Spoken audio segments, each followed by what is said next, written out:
Assalamualaikum warahmatullahi wabarakatuh. Salam sejahtera bagi kita semua. Shalom, Om Swastiastu, Namo Buddhaya, salam kebajikan. Selamat pagi, siang, sore, malam, kapanpun video ini diputar.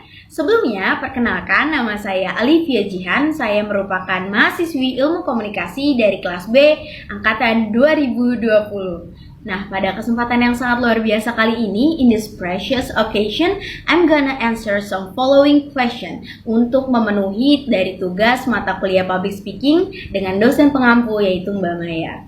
Dewasa ini banyak sekali orang berlomba-lomba untuk dapat speak up dan menjadi public speaker yang baik. Bahkan tidak sedikit dari mereka yang sampai kursus di sana-sini untuk dapat menguasai public speaking skill. Tapi teman-teman tahu nggak sih bahwa selain menjadi public speaker yang baik, kita juga harus bisa menjadi pendengar yang baik. Because most of the speakers are good listeners. Nah, jadi apa sih pentingnya untuk menjadi pendengar yang baik? Nah, ini menarik banget nih teman, karena akan aku bahas sambil menjawab pertanyaan-pertanyaan dari tugas mata kuliah public speaking ini.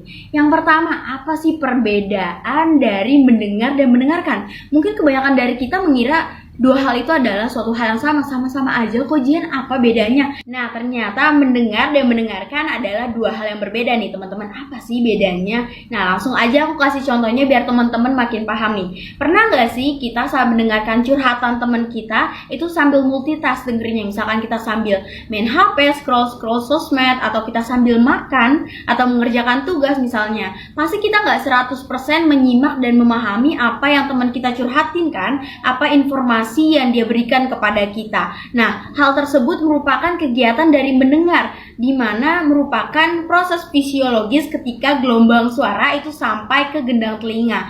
Jadi, simpelnya itu kita cuman masuk kuping kanan, keluar kuping kiri, karena kita tidak benar-benar menyimak pesan apa atau informasi apa yang disampaikan oleh si komunikator. Berbeda dengan mendengarkan nih teman-teman. Nah, mendengar itu merupakan suatu kegiatan pasif karena kita tidak benar-benar menyimak, sementara mendengarkan merupakan suatu kegiatan aktif, di mana dari mendengarkan ini ada proses rurer, yaitu receiving, understanding, remembering, evaluating, and responding. Nah, jadi kita juga turut menyeleksi, kita turut mengorganisasi pesan-pesan yang disampaikan, juga turut mengingat dari informasi yang disampaikan dari sang komunikator. Tidak seperti mendengar, di mana mendengarkan ini juga merupakan suatu keahlian yang bisa dipelajari nih teman-teman. Nah, jadi tadi udah paham kan bedanya mendengar dan mendengarkan. Selanjutnya apa aja sih nih jenis-jenis dari listening atau mendengarkan? Nah, dari listening itu sendiri terbagi menjadi 4 nih teman-teman. Yang pertama ada appreciative listening. Nah, yang kedua ada empathic listening. Yang ketiga ada comprehensive listening. Dan yang terakhir ada critical listening. Apa aja sih mereka? Nah, yang pertama tadi aku ulang lagi ya, itu ada appreciative listening. Jadi mendengarkan untuk kesenangan. Nah, contohnya itu ketika teman-teman mendengar musik, mendengar podcast. Yang kedua itu ada empathic listening, di mana mendengar untuk memberikan support atau dukungan. Contohnya itu ketika teman-teman itu mendengarkan curhatan teman kalian, pasti kalian akan menunjukkan rasa empati, berusaha untuk memposisikan diri kalian dari point of view mereka dan juga memberikan support atau dukungan kepada mereka. Nah, terus yang ketiga ada comprehensive listening, di mana mendengarkan jenis ini merupakan mendengarkan untuk dapat memperoleh atau memahami informasi yang disampaikan oleh sang komunikator. Dan yang terakhir ada critical listening, di mana critical listening ini adalah mendengarkan untuk dapat mengevaluasi, yang mana akhirnya atau outputnya itu untuk menjadikan suatu kesimpulan untuk mengambil keputusan atau setuju atau tidaknya kita dengan statement si pembicara. Selanjutnya nih, should I being a good listener too?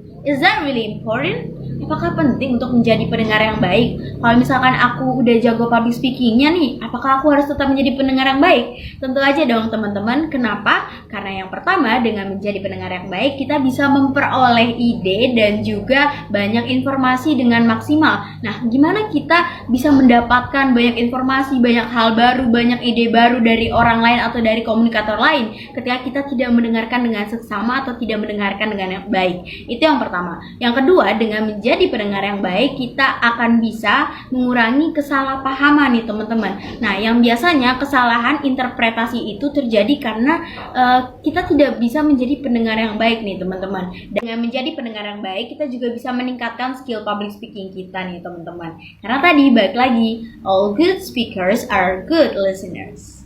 Nah, dari tadi kita udah bahas mengenai mendengar dan mendengarkan. Nah, sekarang aku akan bahas apa sih active listening itu and how to be active listener. Nah, active listening is the act of fully hearing and comprehending the meaning of what people saying. Di mana kita bisa dengan benar-benar mendengarkan dengan fokus dan penuh perhatian. Di mana active listening ini merupakan suatu kegiatan di mana kita benar-benar hadir untuk dapat mendengarkan orang lain dengan seksama dan penuh perhatian tanpa ada judgment, asumsi, yang mana merupakan suatu keahlian juga untuk dapat mendengarkan orang lain dengan penuh fokus dan juga dapat merespon dengan serius. Then how to be a good active listener or how to do active listening. Singkatnya, kita harus bisa dapat memberikan perhatian kita dan berusaha memahami kepada komunikator dan pesan apa yang disampaikan atau informasi apa sih yang disampaikan. Lebih detailsnya lagi nih, kita harus lebih bisa berfokus terhadap proses listening, di mana listening for evidence, listening for the main points, and listening for the technique. Jadi bukan hanya kita memperhatikan secara verbal nih pesan apa sih yang disampaikan dari sang komunikator, tapi kita juga bisa memperhatikan aspek-aspek lain, mungkin aspek-aspek non-verbal dari bagaimana eye contact atau misalkan gesture dan lain sebagainya. Dan juga kita harus bisa menghindari distraction, kita juga harus bisa menahan judgment nih. Jadi kita dengerin dulu apa sih yang ingin disampaikan sang komunikator secara keseluruhan, mendengarkan dengan serius dan sesama. Yang pasti juga jangan terlalu terfokus hanya kepada appearance atau penampilan. Misalkan mentang-mentang speakernya ganteng jadi kita ke distract nih, kita fokus ke wajahnya aja nih. Atau mungkin karena menurut kita speakernya itu kurang menarik, jadi kita malas mendengarkan. Selanjutnya yaitu kita bisa mencatat poin-poin penting dari pembicara. Itu tadi penjelasan serta jawaban saya terkait dengan listening, hearing, dan juga active listening. Semoga bisa memberikan jawaban terbaik dan juga bermanfaat untuk teman-teman sekalian. Terima kasih. Wassalamualaikum warahmatullahi wabarakatuh.